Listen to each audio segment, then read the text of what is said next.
So this is how I'm gonna kick off the video. Which party mash up the whole situation with JPS? Is it Labour Right or PNP? I'm gonna ask you a very serious question again. Because we're gonna settle this in my people. After this, we don't need to know what's going on. Who mash up the whole situation with Jamaica and JPS? I'm gonna ask you again. Which party mash up the whole situation with JPS and Jamaica? Because Phillip Paulwell now says this, right? He says that he will democratize electricity in Jamaica. I'm going to say it again. Phillip Paulwell now says that he will democratize electricity in Jamaica. Also coming up in this segment, my people, right? The People's National Party has decided not to participate in the by-elections by Andrew Holness' recent announcement. He decided that there will be a by-elections in St. Anne to basically re-elect another member of parliament due to the recent resignation of Marsha Smith. They have ultimately decided not to participate. So it means that they lost the election in St. Anne that is supposed to be on September 11th. They decided that they will not participate. But that is not the meat of the matter, right? This is the meat of the matter right now. Everybody been a say are the PNP responsible for monopolize JPS and Jamaica. And that is why Jamaica does not own most of its shares in the JPS anymore. Who responsible for it, my people? Because some people might their own longer than me and know how the whole thing set. And I want to honestly give me an opinion upon that. Which party mash up? Who is responsible? Who should be held responsible? Why for JPS and this situation? Us losing so many shares. Jamaica has 20% of shares in JPS. The rest of the 80% is owned by a Japanese company, I think. Foreign people them own 80% of JPS.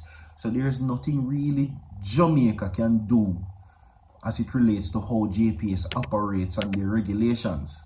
Right? Yeah. We're not going to talk about that right now. We're also getting into the segment with Bounty now calls out Vybz Kartel on this instance where he reminds Vybz Kartel. Is he going to answer though? That's the thing. They're going to tell him the way I call him out pan. We're going to talk about it. Coming up in the segment also, my people, right? Now, there is a political intrigue as it relates to Prime Minister Andrew Holness and who will go next. You understand? The people them are go left, right, and center from out of the party. The source come from the Jamaica Observer, and we're going to talk about it. Now, it seems as if that many persons are now putting their hats in the ring or casting their votes for Juliet Holness. Yeah, the Prime Minister's wife. We're going to talk about that. But this is what we're going to talk about right now, because this is big words coming from the man that they say responsible for giving the most of the shares in a JPS to the foreign company, Phillip Paulwell, yes. Leoda Bradshaw's spouse and Sarah Paulwell's father. Right? Yeah. Now, Kingston, Jamaica former energy minister Phillip Paulwell says the People's National Party, listen, will give back to the people and democratize the electric industry in Jamaica once they win the next general election. Now, for those who don't know, right, what that mean, what he's saying is this. If you vote for the PNP and they win the next general election and Mark Golding becomes Prime Minister, the PNP will recapture JPS and its shares and give it back to the people, with Jamaica owning most of its shares again. How is that possible? I don't know. Make we hear what him have to say.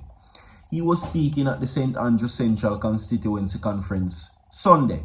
Addressing the party supporters, Paulwell said, listen, we are going to democratize the way electricity is done in Jamaica, and we're going to give you the power through a lot of new technologies, especially solar, to generate your own electricity, and then JPS, which is the Jamaica Public Service, can come to you and offer you to buy power from you. Now, since July passing of Hurricane Beryl, by the way, if you know want, I am asking very kindly, if you know want, tell me your July bill. Tell me how much you pay recently on your bill, your latest light bill. Tell me inside of the comment section how much you pay. Right? Now, since the passing of Hurricane Beryl, Jamaica Public Service Company has come under fire for its restoration timeline, as well for its exorbitant August bills distributed to customers, some who were without light for most of the billing period. Now, this has since triggered several calls for the public to review the company's license. Now, Paulwell noted that when he was Energy Minister in 2016, he made 2 changes to the 2011 license, which would have been rewarded then under JLP administration. Now, the only thing that I added were, 1, to give the Jamaican consumer greater power over how they are treated by JPS. Secondly, recognized that there was need to separate the accounts of the company, right? Because the company has been involved in generation of electricity, in distribution and transmission, and they were also involved in the system planning, what we call dispatch. And in that 2016 agreement, it was mandated, but nothing has happened since that time because there was a change in government, he explained. So he's saying that because the JLP lose the because the PNP lose the election in 2016 and JLP take over, he did have a whole heap of plans for reduce light and give power to the people, and whole heap of changes in the plan for make. But that couldn't come to fruition because he lose. Now, Paulwell added many of those provisions that were put in JPS license to benefit the people are still not yet being put in force, and is one of the things that we have to do when we get back in power. That's what he says. Big talk.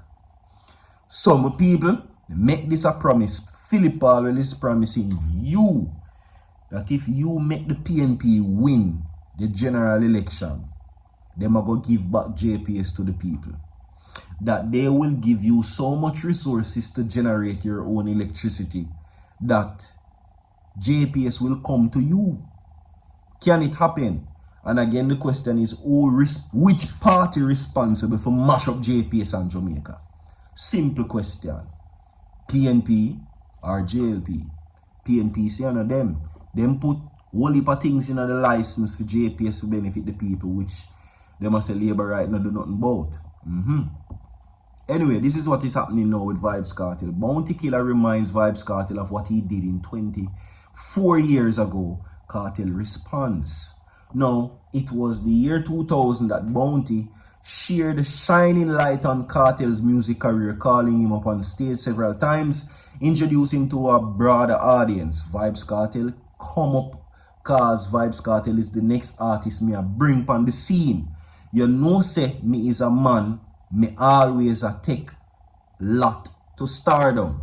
Vybz Kartel, me want you give them the big tune, said Bounty, before handing over the microphone. One such occasion, Cartel took the mic and started to sing a song about inadequate leaders in the country at the time.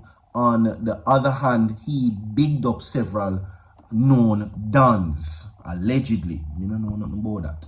Now, Wednesday, 52-year-old Rodney Bassel Price, OD, asked Rodney Price, aka Bounty, shared the footage of the endeavor and wrote in a statement about his feelings about the 48-year-old being released from prison. Bounty wrote, "If you never seen greatness before, observe it right here. Hard work and dedication is the key to success, not merely education. It is a combination of abilities. You applied it together, Each one teach one to reach one, man. Born for this 24 years ago. Welcome home again, youth. As you said, God is the greatest. That is it. Big up to Bounty. And, you know, the relationship that is now prospering and blooming between him and Cartel. Moving right along.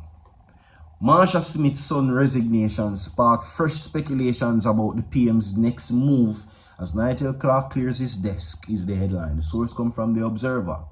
Alright? No. Well. Speculations are now beginning in this segment. The PNP has speculated that the JLP mash up. Them can't lead. No time is what they're saying. Because ultimately they're saying that this is a party on the ropes. No, that is not the meat of the matter. Because now, people are now name-dropping persons who they want to be out the door next. So far, we have Nigel Clark, Marsha Smith, and of course, Mattis Amuda, who resigned from his post to take up another post. See, I nominate Horace Chang, me personally, and Olivia Babsy Grange. Not because she not perform her duties, but she's up in age. I feel like she deserves a rest. Now, one such person who has been nominated to resign is the House Speaker, Juliet Holness.